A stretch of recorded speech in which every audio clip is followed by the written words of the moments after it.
Hey, what's up, RTJs? You know what time it is. Your boy Jeffrey L. Boney here for another live edition of Real Talk Junkies. Make sure you share the link with all your friends, your family, your foes, your enemies. It doesn't matter. Everybody needs to listen in on this week's broadcast. We have a great show today, great guests. We're going to have some great conversation. Want to encourage all of you to make sure you chime in on the chat. Make sure you ask your questions, make your comments, and we'll be checking out those comments and those questions and making sure that we get you the adequate responses that you need. I also want to encourage everybody to, because this is powered by Black and Forward, I want to encourage you to go visit the Forward Times website, www.forwardtimes.com, to check out the latest news about your community and for your community.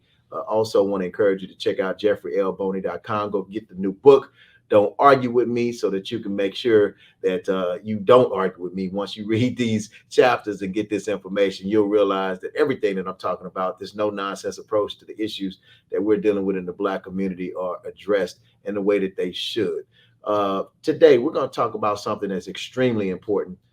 Every topic that we talk about is important, but today is definitely one of those important conversations. You know, many times we talk about our Black youth, particularly our Black young men, our Black boys. And we try to make sure that we put them in situations, whether it's through mentorship, putting them in a quality situation from an educational standpoint, trying to keep them out of harm's way. As Black men in this country, as Black boys, we're always subjected to some of the stereotypes. We're subjected to some of the nuances that come with just being Black, and particularly being a Black young man in this country. You think about Trayvon Martin and how he was viewed as a threat, viewed as an adult when he was just a kid going to the store, getting some Skittles and an iced tea. And you think about all the other things that go on. And you think about somebody like George Perry Floyd Jr., who, ended up leaving the city of Houston to go to Minneapolis, Minnesota to try to better his life and try to improve his financial condition. A lot of these things are tied back to education. You know, when you think about education, you think about the importance of education. You think about trying to put yourself in a better position in life as a young Black man, as a Black man, period. You know, you want to make sure that, you're already up against a lot of circumstances, a lot of situations, a lot of things that, kind of put the hurdle in front of you. But one way to try to overcome some of the hurdles that we face is through the area of education. Very excited about my next guest who will be joining me on today, because for over 24 years and 12 years as a principal at this particular school that I'm about to mention, he has been an educational stalwart. He's been one that has dedicated his life not only to educating our youth, but to actually taking that to another level by educating our young men. And a lot of those young men that he is educating are young Black men. And so I'm excited to have this Black man come on today. He is the principal of the Mickey Leland College Preparatory Academy. Let's welcome Dr. Damieon J. Crook, y'all. All right, let's give it up, y'all. Damieon J. Crook. Let's give it up, man. Welcome to Real Talk Junkies, man. Pleasure to be here. Pleasure all right, to be all here, right, big brother. Man. Pleasure. Absolute pleasure. I've known you for several years, man. And, I know you've been dedicated to education. Absolutely. And you've been dedicated to our young men, particularly a lot of our young Black men. Your school is located in the historic Fifth Ward community, formerly E.O. Smith. And I think he was the principal there. I was the 13th and final principal of E.O. Smith, which was a middle school. Yep. And, they turned around and repurposed that school and made it the Mickey Leland College Preparatory Academy. Tell us about Mickey Leland. I know you serve as 6th through 12th graders, but tell us everything we need to know about Mickey Leland. Do we have enough time to talk? Man, we got plenty of time, man. It's all on you. I can't say enough about this campus and the school. Years ago, when the superintendent then envisioned an all-male college prep academy that would service boys of color, what better area than Fifth Ward to place it? We are 612. We have served students for 10 years now, and this is our 10-year anniversary, which makes this year really special for us. We're a staff of roughly 40 individuals, but we're a school community in every sense of the word. That is, everyone gets buy-in, everyone gets input, we receive feedback, and that's what makes this place so special. So when we started, we were just a small contingent of individuals. We had about 100 sixth graders and roughly 100, no, about 50 high schoolers, ninth graders. And we began to develop sort of what we were looking for in terms of a program from day one, from its inception, because it did not exist prior to the 2011-2012 school year. So if you could imagine what we were thinking about, and that's with the community aspect, that's what made it so different. So Hmm. we focus primarily on leadership, citizenship, and scholarship. For an athlete, of course, there's sportsmanship. And so we ask and we instill in our young men those virtues. And so if you can be a leader, you can be a leader on campus and then go out into the world and lead others. If you can be a good citizen, that means you have character. You know how to treat others. And of course, scholarship. We're a school when it's all said and done. We have a success rate of sending kids to college somewhere around 80%. Others go directly into career or into the military. We've sent children, I shouldn't call them young men, to Texas Southern University and to MIT. Mm. We've sent students across the nation to go to school, and we have a good track record. So it's been a great experience. It's been a good walk for me. I don't consider myself a principal. I'm more like a dad to over 500 boys. I'm going to talk about some of the national accolades that you guys received a little later, but I kind of want to go back to something. Uh, E.O. Smith was the original school. I Hmm. know there was a lot of angst in the community Hmm. about changing from the traditional E.O. Smith to Yeah, this new concept. yeah.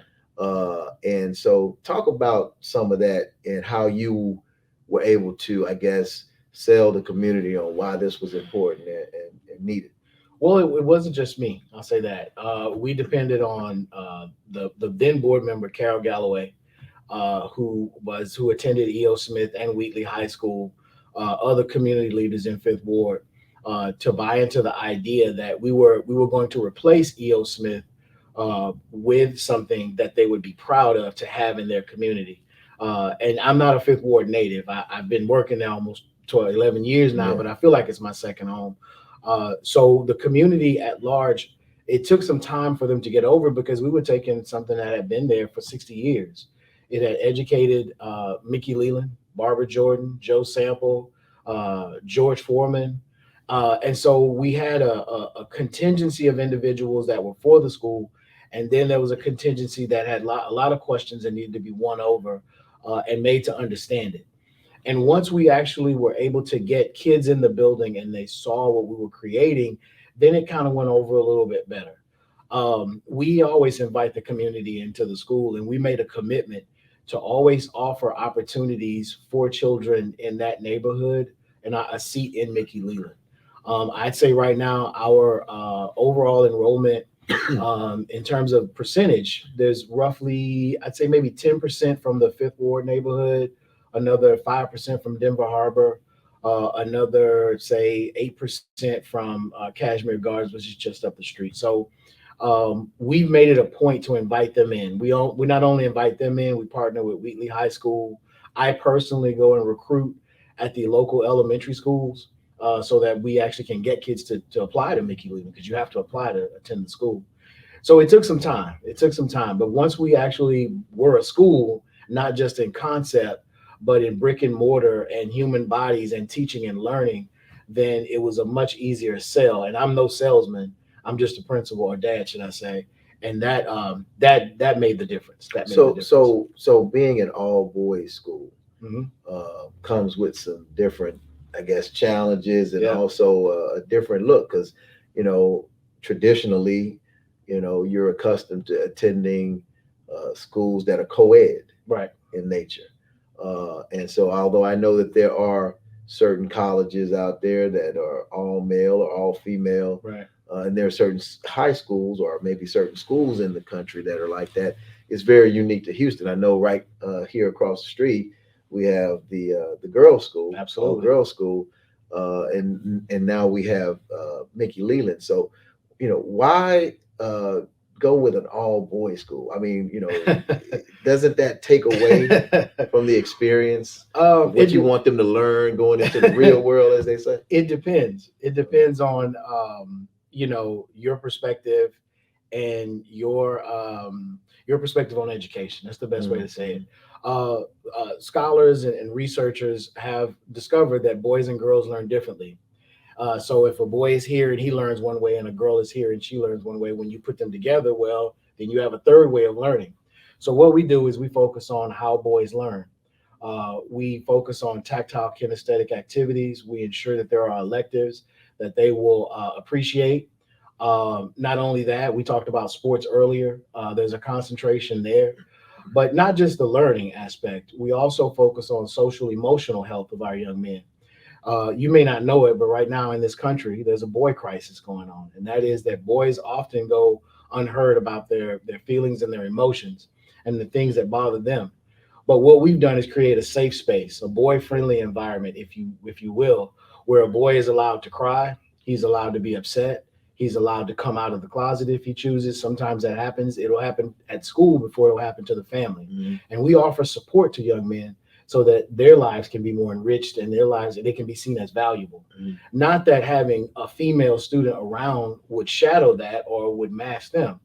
But the reality is when you have to attend to both genders at the same time, some people get overlooked. It's often considered that girls are probably better students than boys, and that's not actually true. The same way it's not true that girls are not good in mathematics and science. That's not true. It's just that one gravitates to one subject than more than the other. And so the emphasis, for instance, at Young Women's is STEM, high STEM focus, and they have a great STEM academy. They send girls to engineering school. You would see in some co-gendered environments that may not necessarily be true. So what we do is we ensure that we tend to the gender and the needs of both in separate spaces. In terms of a social aspect, you and I, we socialize very different when we were in school. I don't know your age. I think I'm a little older than you, but but when I was in school, I had to go to school to actually meet my girlfriend and to see my girlfriend. Kids nowadays socialize in ways that we don't even understand. So the social aspect, if you will, can at times be driven into hyper social activity. And that's where we can sort of pull back and say, let's just drill down and focus on the main thing and keep the main thing, the main priority, and that is education. Yeah, I didn't date any of the chicks at my school directly. I mean, as far as like girlfriend, boyfriend, they was at other schools. Gotcha. In the neighborhood, Anyway, I agree with you on that as far as how we interact. I mean, today in the way kids and youth deal today, I mean, we didn't have social media. We didn't. Facebook and Twitter and Instagram and all this stuff. We didn't have even emails. We didn't have email or anything. We had snail mail, write letters, and we had call waiting. That was it. Or we had when your mama, your grandma pick up the phone, like, what you doing on my phone? Absolutely. We had call waiting. That was but no, man, at the end of the day, I want to go back to the kids and the youth and the black kids in particular. Let's talk about our black boys. Yes.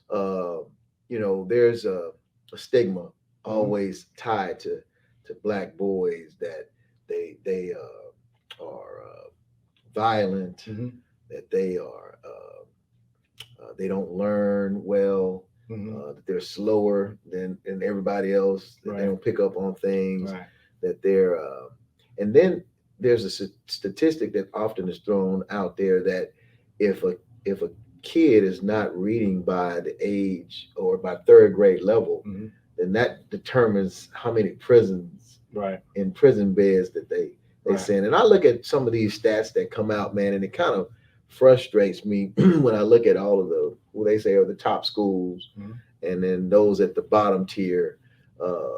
And what is the group called that does the ranking every year? Center for what is it? It'll come to blank. Yeah, you know what I'm talking about. Yeah. But I look at their list of school rankings and how they determine it, which is to me, really children at risk. Yes. Thank you.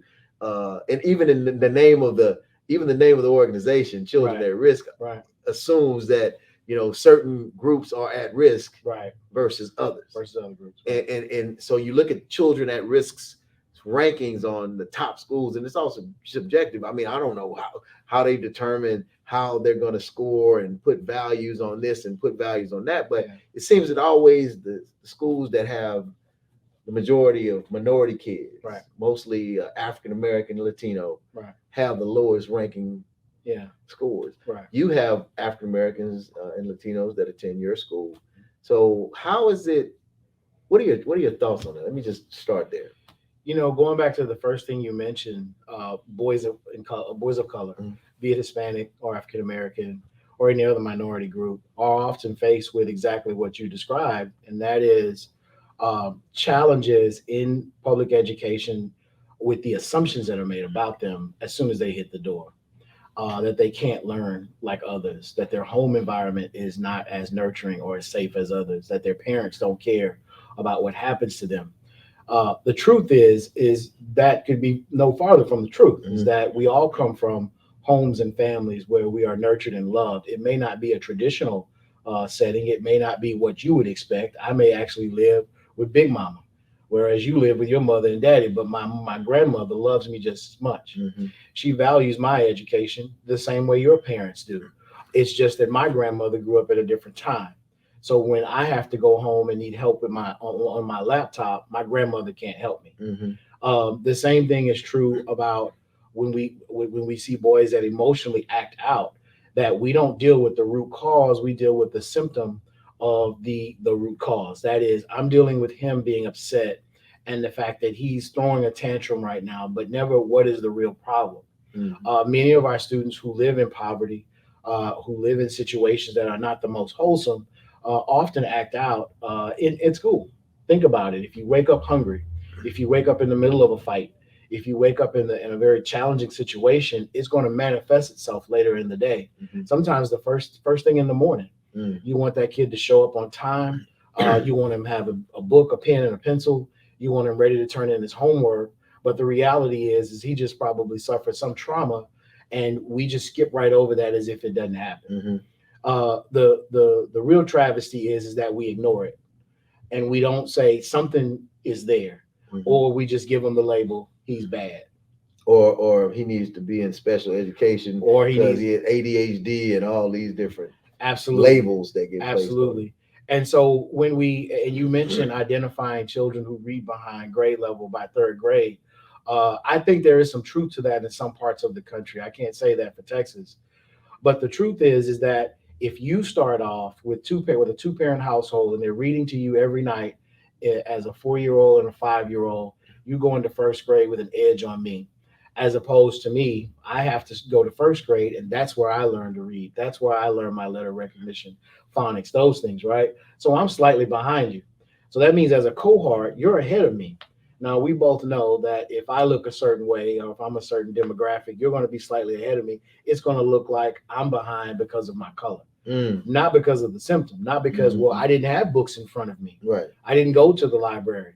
My parents didn't go to college. I Right. don't, in fact, now that doesn't mean that I'm not loved because I'm Right. loved. Right. But the reality is that we have to make exceptions for that and understand it and deal with the root cause. And that's what's facing us right now when we talk about education and learning for boys of color. For our Latino boys, many of them come over and they are children of immigrant parents. So imagine that. So there's fluency happening at home, but it's not in English. But that's the language I'm expected to use in school. So imagine a teacher sitting there thinking, well, you don't understand this language as well as the other kids. So there are some things that we do in education to catch them up and to bridge that understanding of English and Spanish, because we don't want them to lose their home language, because the reality, that's an advantage that they have in the real world. Um, but to make the assumption that Hispanic boys or Latino boys are less intelligent because of the language barrier is also a failure, and it's something that exists in the society. So let's go back to the black boy conversation. I mean, because you mentioned about genders learning differently, Mhm. and you mentioned about certain styles of learning Right, that I guess resonate more with boys right, than they do with girls. But I think the same thing may ring true as it relates to racial construct. Mhm. I mean, I believe black folks Yeah. learn differently than white folks and other Absolutely. groups. I mean, Absolutely. you know, you could teach me something the same thing Yeah. in a different way Right. that can relate to me, Yeah. and I'm like, oh, I get it. Right. Right. You know, so how do you make up for the, I guess, uh, different ways in which people learn? I mean, because you know, you can't have a one size fits all educational approach, Yeah. although that's what it seems like public education forces. Yeah, it does. In the broader context, it is. It looks like one size fits all, but good educators understand that culturally is the start for boys of color and girls of color for that matter. So if I'm reading a book about a character that looks like me, that may be experiencing my home environment and what my home life looks like, I'm more in tune to that book or to that particular subject or that topic that's being told. So, for instance, if I learn about scientists who look like me, if I learn about politicians who look like me and I can see me in those individuals, well, that's the tie that we're looking for. Mhm. Do I believe that boys of color can read and write and perform and do mathematics just as good as any other kid? Absolutely. But the truth is that if I can't see myself in that, if I've gone from say kindergarten all the way up to eighth grade or ninth grade, and now I'm being challenged with chemistry or biology, and I can't see myself as a biologist, or if I've not seen examples where I've seen students who look like me that perform well in this subject, I'm going to have a problem. So it's up to us to provide those examples of individuals who can drive and inspire kids that hey, you can do this. It's been done. Mhm. You mentioned your book earlier. Or I heard it mentioned. I mean, what a great way to segue into that topic is your book alone Mhm. would inspire a young man that probably went to Texas Southern, you know, had a family, and here you are writing a book with a show. I mean, that needs to be seen, and that's the connection. That's the tie, and that's what Mhm. needs to happen. It's the cultural aspect that may be missing in some of the stuff that we produce to educate kids. But hopefully, with this new generation of educators coming along, who in and I remember teaching as a science teacher, and I would have kids come up and tell me, you're the first black science teacher I've had. Mhm. I have kids tell me right now I'm the first black principal they've had, and they've been to several schools. So when they see us, obviously it does have an impact, and when they see their culture reflected in education, it does make a difference. You know, so you know, you guys, you just touted your success about 80% go to college and the rest in careers, Mhm. trades, and or military. And those are some pretty, you know, I mean, impressive numbers. I really congratulate you on that. And I know it's you know, you did a lot of hard work to get those results.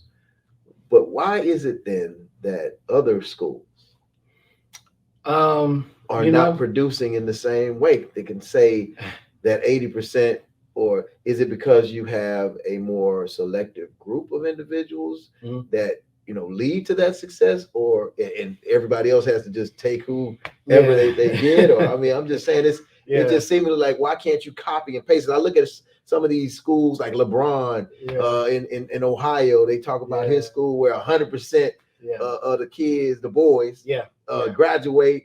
Yeah. All of them got scholarships to go to college. Yeah. All of them doing these great things and Yeah. whatever. So I'm like, okay, if this can be done at these particular schools, Yeah. why can't it be copied and pasted and put in Booker T. Washington or Yates Mhm. or Sterling or Worthen or Jones or whatever, you know? Well, I'll say this. First about Mickey Leland, we're 72% at risk or economically disadvantaged, should I say. That means about 72% of our students are on free and reduced lunch. Mhm. So that's about par for the course in the city of Houston, in the school district. And we're about 67% at risk. That means that there are at-risk factors that could possibly prevent them from finishing high school. Do you mind describing what at risk means so that, I mean, our Yeah, listeners can know, because yeah, they hear these words but may not yeah. understand? So there are 13 factors at the state level Okay. which you could be considered at risk for. Okay. So, for instance, if you didn't attend early childhood, I mentioned earlier, children who go to pre-K and kindergarten are in a better position or are more likely to finish high school. Mhm. They consider that a factor Mhm. that puts you at risk. There are other factors that, and I can't think of all 13. Forgive me for Then that. let's go. But there are factors, and what happens is when we do that enrollment form, when we enroll our kids and we write all that information down, the state takes that information and will say, well, here's a factor, here's a factor, here's a factor, and some kids have none. Some kids have absolutely none, but some kids have several. And the reality is that they're considered at risk. So we all in this school district, in a school district that is my majority minority, have to work really hard to ensure that they can be a success because they can. Mhm. Just because you carry that label doesn't mean you can't be a success. And I Mhm. think that's something that we've done at Mickey Leland, and it happens at all high schools. The one thing I'll say that's different at Mickey Leland for me, and what I've noticed and I've taught and worked at about 5 schools, is that the expectation is really, really high. It's through the roof. We do have an application process, but on average, we probably, if 5 students apply, we probably accept 3 of them. Very seldom do we turn kids away. In fact, we are what you would consider the remedy for a lot of the situations that you see at other schools, where boys of color are sort of caught up in that space where they're not really progressing and not learning. And families and parents say, look, we need something different. We need something a little bit smaller, a little bit more tailored. Academic expectations are much higher. And so we try not to turn kids away. I can't think of many instances where we do. So I can't necessarily speak for other schools. And you mentioned Booker T, which is a great campus, a great school with a great legacy. I can't necessarily speak for what happens there, but what we do is we set a very high bar for every young man that enters that building, and they know that. And you can live up to it, and it can be done. It can happen. I love to tell the story of our valedictorian, a kid named Kevin Vialta, our first valedictorian, first graduating class in 2015. Kevin lived in a shotgun house, no different from the row houses just down the street from here. His mom was, both parents were immigrants. Dad was a roofer. Mom was a caretaker at home. And Kevin, who was an 8th grader at E.O. Smith my last year as principal, decided to not go to Wheatley, to go to the all boys school because it's just across the street from his house. So he would walk over every day. And Kevin, like a lot of students who I mentioned earlier, struggle with English, but he was gifted in math. Worked really hard, knew that the bar was being raised for him if he decided to stay there, and could see it in the demanding work that the teachers put in front of him, our expectations as a school. And what we saw was Kevin rise to the occasion, not only in his English, but in his mathematics. So he scored a perfect score on the math SAT. And he's the kid that I mentioned that went to MIT. Very exceptional young man. He's now an engineer in Austin. Graduated, I believe, about 2 years ago. Very exceptional young man. But it was just the bar. Mm. It's not the zip code. It's really the bar. It's what's happening in the school that I think makes the difference. So when you have a child who is acting out, Mhm. typically they get, like you say, labeled. Some of them, hell, even get arrested and get in the system, Yep. if you will. Some of them get kicked out Mhm. of schools. How do we deal with those type of situations? You mentioned some of the things that go on, and we don't know. Some of these kids are homeless. Yep. Some of these kids have maybe one parent homes, no parent homes. Absolutely. They are having to take care of their siblings. Mhm. Some of them. Yeah. Some of them are having to work. Yeah. In order to make ends meet to provide for themselves and for their family. So there's a lot of circumstances. Right. There could be some abuse going on, some all kind of stuff, man, that weighs on you as a person, as a human being, let alone a kid. Yeah. So how do you at Mickey Leland deal with it? And how would you suggest the system, the public school system, deal with these types of kids? I think we need to move past the I'm sorry's that's happening to you. I think empathy goes a long way, but empathy without action is just empathy. It gets you nowhere. Every situation you mentioned, I think I've seen it times 12 in my time in education. Some even worse. But the reality is that we have to put behind those words, I'm sorry, and let's do something, real action. Um, when we have a discipline issue at school, 9 times out of 10, you're going to see the counselor first, Mhm. especially if it's something that's so far off the scope of our expectation for what we deem as bad behavior at Mickey Lee. And so we're going to start there, and we're going to get to know you as a kid. Now, I will tell you, Mickey Leland is a much smaller, tailored environment. And at larger schools, they may meet, they may have challenges with doing that. But that's how we're going to fix it. It's getting to know kids and their situations and dealing with the root cause. How do you deal with a kid in foster care who's moved from home to home to home, who's now landed in his third school in 2 years, having to make new friends? Mhm. The friends he's in foster care with or his foster siblings don't appreciate him, and how is he supposed to come to school and learn? We can't throw the baby out with the bathwater. Education is important, and I'm an educator through and through. I come from a family of educators, but the reality is the human is what's important, and I think we're starting to see that now Mhm. with all that sort of happened with students who act out through just psychosis, the things that we see psychologically happening with kids that manifest themselves in ways that we've not seen before. Mm.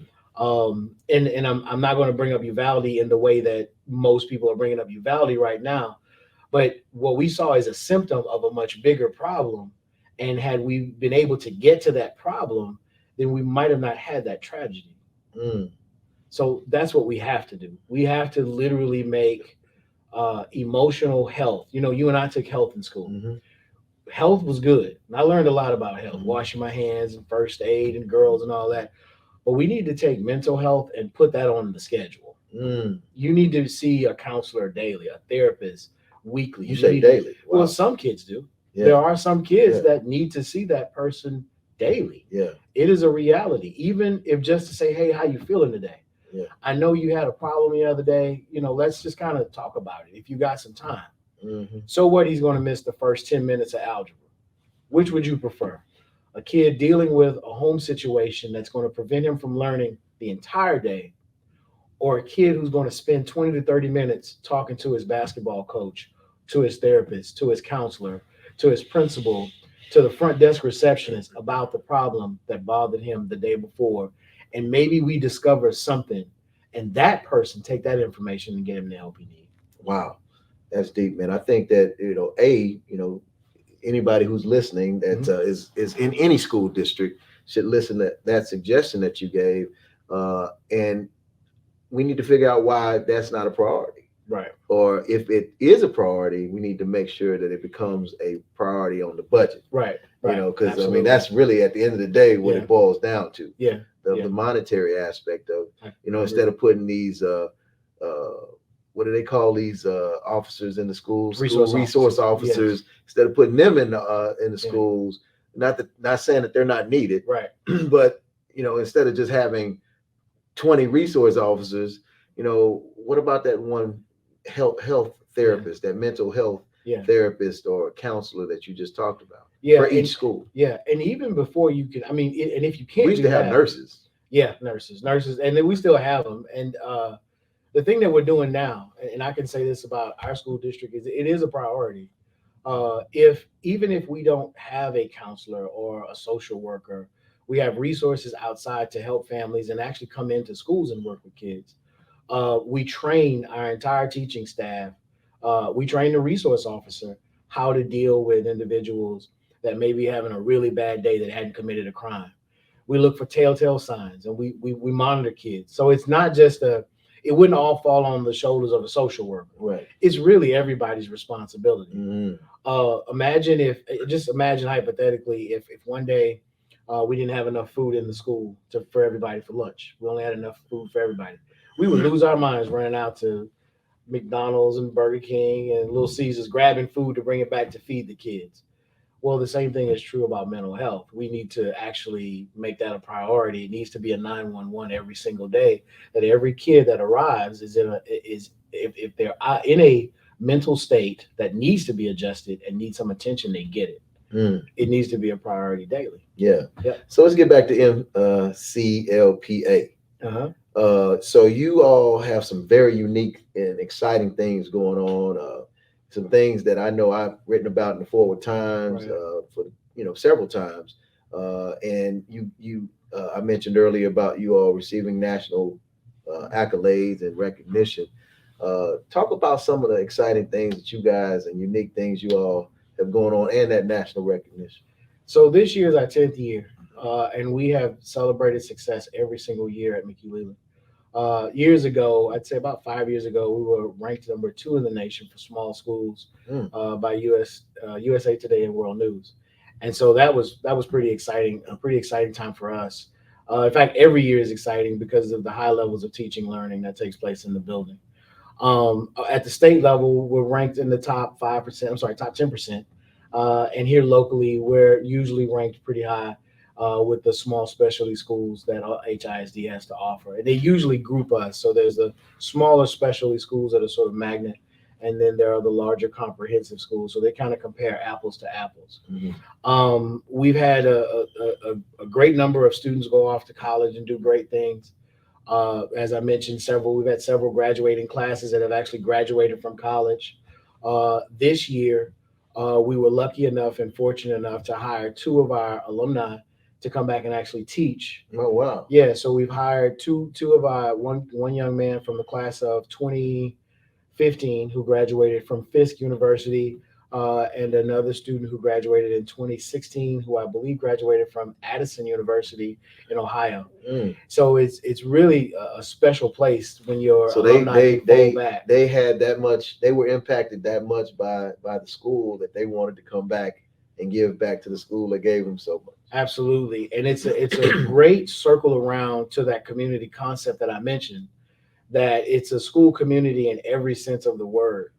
So now, and on the first day, I actually visited one of their classrooms, and I watched one of them actually. He was kind of talking about history and things like that, and he happened to mention that he graduated from there, and to see the look on the faces of the 8th graders he was teaching, saying that I'm a product of that, like of this building, of this school right here. And so if you admire me in any way, then this could be you. This is what you could get out of this if you invest yourself. And it was a great first day conversation from him. I looked at him like a proud papa and felt like, my time has not been wasted. Yeah, that's exactly what I felt like. I played a part. Yeah, played a small part, but we all did. We all did in their grooming, and we all do still. Wow. And so let's talk about some of the things that are going on inside the school. I know you all have you're a magnet school, so you have a lot of different emphasis and focuses. I know you all do stuff like chess. Yeah. I know you guys have an athletic program and things. So let's just talk about, you're not just a school full of boys. No, not y'all just are actually doing some stuff. Yeah, we're doing some things. We have an incredible robotics team, high school robotics and middle school. The middle schoolers typically learn about robotics and programming, and then it carries itself out when they get to the high school level where they all take computer science and computer programming. And if you're really good at building robots, you join the robotics team and actually go out and compete. So that's something that a lot of schools have that, but ours is really special because we do really well. Also on the athletic side of the building, we compete in basketball, soccer, track, baseball, cross country, golf. And we usually do pretty good there. We compete in the 4A district. We've given Yates a run in basketball. Yeah, right. Yeah, we have. We usually win at least district in a couple of areas, whether it's individual sports and track or cross country. I think we were runner-ups for baseball last year. Of course, we offer middle school sports. We usually win zone in those, because those kids typically play together from 7th grade all the way to the 12th grade. So it works really well for us. But we also have art. We have some other science electives that are really intriguing to kids. But I'll tell you what's really unique about our academic program is that we're an AP for all campus, which means that in your junior senior year, as a student in our high school, you will only be allowed to take AP level courses. So your science, your mathematics, social studies, English, all of that it will be AP level courses, which is a signature of Mickey Leland. It's an AP for all campus. Now there's a lot of work to get them ready to do that level work. And AP, of course, is advanced placement, where you can earn a credit in high school for college. It's a rigorous curriculum that we follow with College Board. And what makes it so special and unique is that if I can finish my junior and senior year, even if I don't earn the credit, I've been challenged with high school, with college level work in the high school, which makes me even more ready to be successful in college. And that is a signature of our program. You probably wouldn't find any like it in the state, at least, maybe the country. Mhm. So that's something that's really special. So when you go back, and I mentioned programming, AP computer science is a signature of our program. We offer computer science as a foreign language. Whereas most schools offer Spanish or Mandarin, we offer computer science as a foreign language. At the state level, it's counted too. So, What are some of the challenges that you face in educating African American young men? I mean, what are some of the things specifically to the African American young male experience that you have seen? I mean, you've been yeah, a principal there for 12 years. You've been in the education space yeah, for 24 years. So yeah, you're definitely a veteran in education. right. Uh, but I mean, I guess I would like to know from your vantage, from your lens, what are some of the challenges that you have seen and currently see? You've been a teacher, you've been a Yeah, principal. yeah. I think the biggest challenge um, is it really sits with us, the educators. Mm, It's the misconception, the stereotype, the belief that boys of color cannot be challenged academically and pushed the same as other kids that they sit right next to. It's the attitude or belief that I'm going to have a challenge with him as soon as he walks in the door. It is this whole belief that we embody, and I can't say that with me being a young man of color, that my experience through middle all the way to high school, that I didn't experience that and didn't even realize it to push back against it. My high school was about 50% African American, 50% white in Baton Rouge, Louisiana, and so I remember sitting in my English 4 class, and my English teacher just, my whole paper was just red, just red. And I'm thinking to myself, she probably didn't want me to be a writer, you know. And that was that persuaded me to look towards other things that I might have been doing really well in. mhm. And I'll never forget, in a geometry class that same year, I had a geometry teacher who said, "You can do geometry." She said, "You could actually probably be the top of this class." And she said, just that plain. And just that belief in me made me go home and work just as hard, come back and get tutoring, and do really well in that class. I think I got an A. But sometimes just that attitude that we have can rub off on a kid. Mhm. Now, I'm not talking about one instance. Imagine that starts in kindergarten. Yeah. He gets to fifth grade. He gets to sixth grade, seventh grade. By the time he hits high school, freshman year, this is the real deal now. Yeah. You can't redo that Yeah. because we're pushing up against the kid turning 18, Mhm. right? And so I'm 14 years old, and I've been told I struggle. I'm probably not the best student. I'm lazy. And I'm hearing that from both sides, maybe even at home, because the people at school are informing the people at home about my work habits. But they haven't dug to the root cause as to what my issue is. They haven't really dug in to see, well, why doesn't he try? Well, what is it? Why is he so unmotivated? And it's sort of like a cycle. Mm. So now I internalize that, and I'm just an average student. I don't work hard. I just kind of get by. I just want to graduate. And now I'm pushing up against turning 18. So what happens when I miss a few credits? Well, I turn 18. Well, I have a job. I work outside. My boss has told me if I come on full time, if I come on during the day, he'll give me a full time job. Mhm. I can buy a car. I can get an apartment. So the school thing is kind of in the way. I'm not a Mhm. really good student anyway. Mhm. That is the impact of having preconceived notions about boys of color, believing the stereotype, and not pushing them and motivating them and believing they can't rise to high expectations. So how do you offset that? Well, the whole Because I'm sure you're faced with it. Oh, I mean, on a absolutely. daily basis, especially when you have you. I'm sure you have a number Mhm. of young African American men, particularly Mhm. that come from good homes, Absolutely. maybe two-parent homes, well-to-do homes, whatever, where their parents take the time to Yeah. ensure that they're tutored or that they help them with their reading or homework. But then you have little Johnny uh, Yeah. who don't Who's have that. who's been told since kindergarten, you can't learn, you can't do this, and you should go to the all boys school. And that Yeah, happens all the time. yeah. Being raised by Big Mom because his parents are incarcerated. And that's another thing you just said. I mean, that's Mhm. true. It's like you have these grandparents or parents Mhm. that are just looking for help, like Just looking for help. save me, Yeah. save him. Yep. Maybe Absolutely. it's more save him than save me. Yeah. It's like he needs help. He I needs help. see he's going down the wrong path, or Right. he needs some assistance. I don't want to lose him. Absolutely. So you guys are our Yeah. saving grace, or Yeah. our last hope. Yeah. So save him. Yeah. So what Fix we him. do is we fix him. Absolutely. Yeah. What we do is we push back against all of the stereotypes and low expectations. And I've had to have some very difficult conversations with teachers that we hire hmm who don't look like them, don't look like the boy. They're not teachers of color. They're just and they have to understand that, one, we got to figure out what the problem is. Two, we got to address it. Three, we got to fill in the gap of learning. And four, we got to keep him motivated.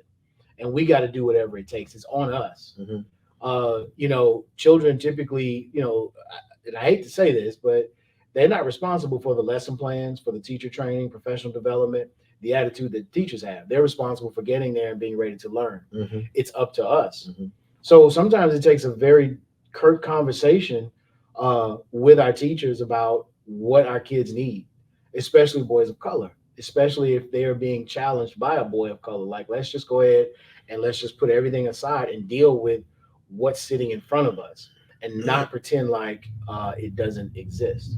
So you got a kid who really is eager, who Mhm. wants to learn, who is trying their damnedest to try to get this math or get this science or get whatever. Yeah. And they're struggling. Right. They just can't seem to, get over that hump. Right. You all have high expectations. Absolutely. Absolutely. So how does that kid survive in that space, or do they? So it's almost like the evolution. You understand the question? Yeah, I get it. No, it's almost like the evolution of learning.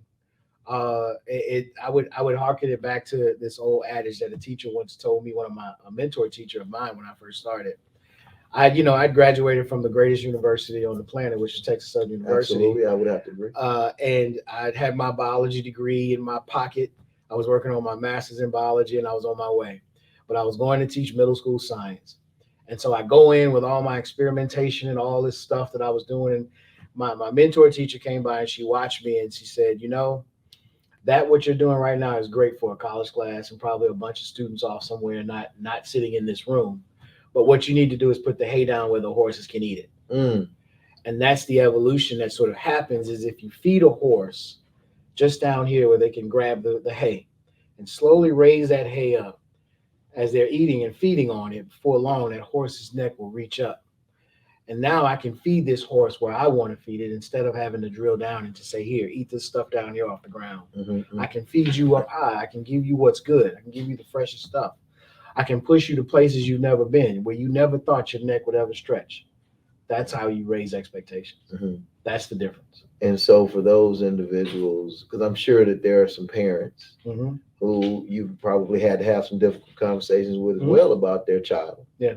To say, little Johnny he's just not getting it. And Yeah. He's not cutting the mustard. Yeah. And we have a standard. Right.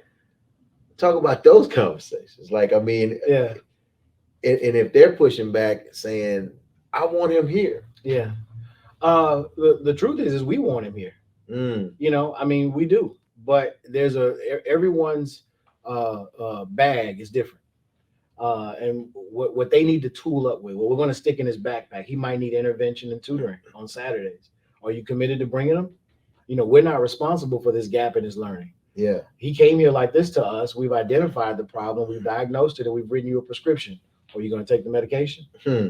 And if you are, then I guarantee you we'll see results. And then from there, we'll move from wanting him here, us wanting him here, to him wanting to be here, Yeah. because he's seen that some adults will invest in him and help grow him academically, where he's not feeling discouraged about his education. Because a lot of times kids will walk into an environment and be like, this is just too hard. I'm not taking all these AP classes. I'm not doing this. It's too much work. Why would I do that? Because they feel like, well, I'm not going to be successful anyway. Mm. Or if even worse, the teacher's like, you're not going to be successful, just sit over and be quiet, you'll be okay. But if we can write you a prescription, or if we can figure out what the problem is, diagnose you, move you ahead, and get you ready for the next phase, which of learning, meaning we're bringing the horse's neck up, then we'll be in a better position to inform the parents. Now we have parents as partners, believing that we really want the kid here. We don't necessarily put kids out for bad behavior. As I told you, we take them straight to the counselor. And often we have kids who see the counselor multiple times a day sometimes, because we want to keep them there. Do we run into a situation at Mickey Leland where there's a bad fit? Absolutely. There are some boys that just want to be around girls and they cannot deal with it. They have to. There are some boys who just want to play football. We don't offer football. They have to go to another school. There are some boys who need more interventions than we can offer. They need more support than we can offer. And we have to be real about the kids that we're serving and the families, because we've invested in them. And remember, we both want them there. But I'm not going to do to you or offer to you what I wouldn't offer to my own son, who graduated in the class of 21 from Mickey Leland. Mm-hmm. I created a school, or we created a school, where I would be proud to send my own son to. And he did. He did all the way through middle school, right through high school, and graduated. Mm-hmm. And he's a sophomore at Stephen F. Austin right now. So when you can have that kind of conversation with a parent, where they know that you genuinely care and that you're really trying to help, and that you've exhausted every possible resource and nothing can be done, just like the doctor. Well, we've tried the prescription, now we got to try surgery. So I know you are the principal of Mickey Leland College Preparatory Academy. Mm-hmm. You've been there for 12 years. You've been in education for 24. Who is Damieon Crook though? Who actually is he? I mean, you touted, being a TSU, two-time TSU degreed individual, masters and bachelors. I know you got your doctorate from University of Houston. Yeah. But who is Damieon at the end of the day? Peel back all of the education. Peel it back. Yeah, just be 100 about who you are. To be 100 about it, I'm just a mentor. That's it. I was lucky. I really was. Many of us chart a path that is a career. And it's a building thing, and you make the right moves, you network with the right people. I didn't have to do that. God just ordered my steps for me and said, just go this way. You don't have to work that hard. You don't have to do all of that. If you just listen to me and follow your heart and look within, you will find your calling. And that's exactly what's happened. Mm-hmm. That's why I said this isn't really work for me. And I hope my supervisor's not listening. I'm not really working. Yeah, because when it's time to get that money raised, though, like, remember, I wouldn't do it for free. Yeah, I wouldn't do it for free. But I would do it for a discount. Really work, remember? But my involvement with community organizations like the 100 Black Men of Houston, where we were both brothers and members, Kappa League, Boy Scouts of America, where I was a scoutmaster at the mighty Troop 242 at Wheeler Avenue. I mean, it's all been about connecting and helping boys of color. And that was not something that I set out to do. If I had my way, I would have gone into medicine or done something totally different with my degrees in science. But the truth of the matter is that I've been able to invest and do and give more in a way that I'll never be able to calculate it. You can't put a dollar amount on it. Mm-hmm. But remember, I'm not following the authority of a career path. My authority comes from a higher power. And so I'm just grateful to have a calling. I'm really, really grateful to be able to mentor and support young men on their journey. And then one day when they get to be a doctor, they're sitting there with their families and their attorneys, and they're doing all these great things. they can just look back and remember and come back and give me a hug, say, hey, thank you for doing that for me. And I just tell them, pay it forward. Just pay it forward. So 100 years from now, you probably won't be on this earth anymore. Probably not. But once that happens, they're going to talk about your legacy. They're going to talk about Dr. Damieon J. Crook and who he was, and what he accomplished, and what do you consider your legacy, or what would you like your legacy to be remembered for or as? The biggest thing is that I was able to balance personal sacrifice for others, and that, you know, those who are truly in this work of community work and supporting and mentoring, that they are, that I think, and if you could put it on my tombstone, how about we do it that way? It would say, you know, he did not work for impression. It was for impact. That I made an impact, that I left this place a lot better. And it wasn't for show. It wasn't about what looks good in the paper. It wasn't about what looks good on the news and on television. It was about the impact that you probably will never, ever see. Yeah. And that means so much, man. Impact is an impression. That's two different things, man. Two a lot totally of people, different things. You know, forget why they do what their why. Yep. They forget their why. Forget their why. And they can get, you know, swayed by money. Yeah. Or power. Yeah. Or access. Yeah. Or titles or positions. Yeah. They forget the why. Yeah. The why behind why God has them in the positions that Absolutely. they're in, and why they're doing what they do. And they can by their shifting and focusing on impression, they could miss out on being a blessing to not only themselves. Right. They may have some temporary satisfaction. Yeah.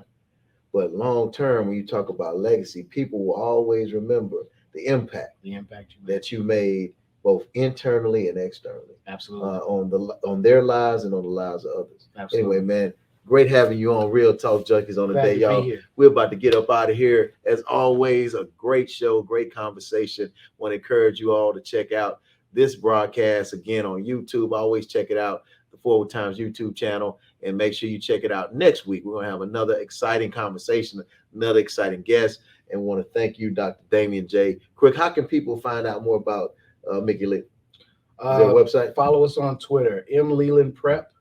On Twitter, of course, there's a Facebook, and go to our website, mlcpa.org and HIST. mlcpa.org. Make sure y'all check them out. Great things going on at Mickey Leland College Preparatory Academy. If you can, people just stop by and check out the campus. Come on over to Greg Street and Lyons, all right. 5th Ward. What's the actual address? 1700 Greg Street. 1700 Greg Street. Go check them out, man, over at Mickey Leland College Prep. You got the principal here. He's saying, come on through. So at any rate, man, we want to thank you all for going. Check out forwardtimes.com, the latest news. You can also check out the article on Mickey Leland College Prep. It's called A Beacon of Light for Young Men. Make sure you go check out that headline and any other stories and articles at forwardtimes.com. And of course, you can engage with me and buy the new book, Don't Argue With Me, at jeffreylboney.com. Again, that's jeffreylboney.com. That'll do it, y'all. About to get up out of here. Real Talk Junkies. Let's go.